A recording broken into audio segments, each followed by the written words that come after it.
So leloli muona anthu akupanga share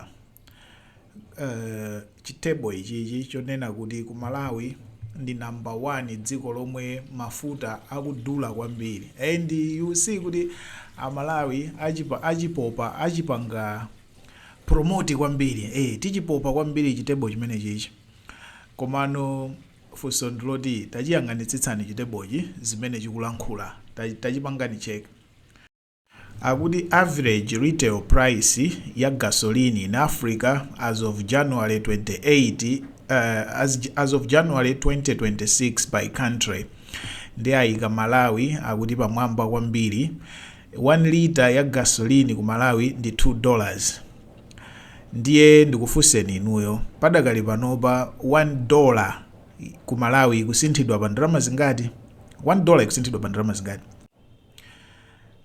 Ndizija nakamba zija kuti exchange rate yathu yomwe timagwiritsa ntchito yapa internet kaya timati yama bank rate simapanga reflect what's on the ground.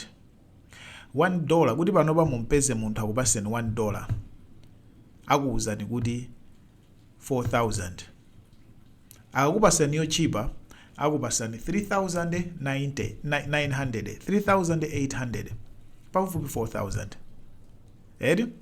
Ndiye ngati $1 ili 3,000, chabwino tisayike pa 4,000 ya black market, tiyitsitsebe ifike pa 3,000. Ngati $1 ili 3,000, $2 ndiye kuti ndi 6,000. 1 liter ya mafuta ku Malawi ikugulisidwa bwanji? Alipo mafuta amene afika 6,000 kuti ikwane $2. Mitengo yonse imene akweza mafuta padakali pano ali ma 4 point yakuti. Ngati 1 liter ili pa 4 point yakuti,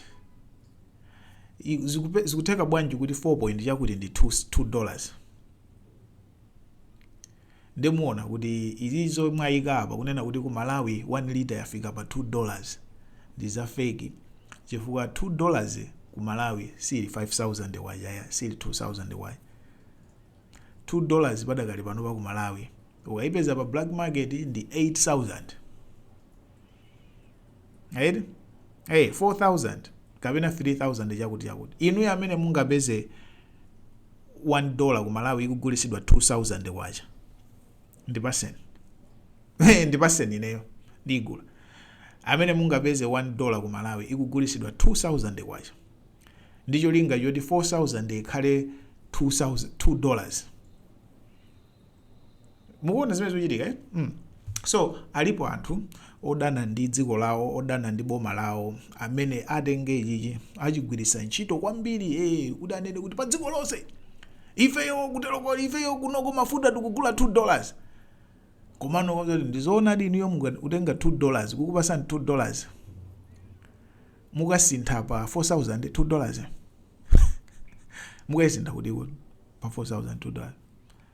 Yevo amene muli ndi $dollars mukuziwa bwinobwino exchange rate ya $dollars padakali pano, kuti muli ndi $100 inuyo mukayipereka kutiko mukayisintha pa bwanji mukudziwa. So it's either tipange fix $dollar exchange rate yo ipangidwe fix, koma izizi zimatebo izizi nza fake.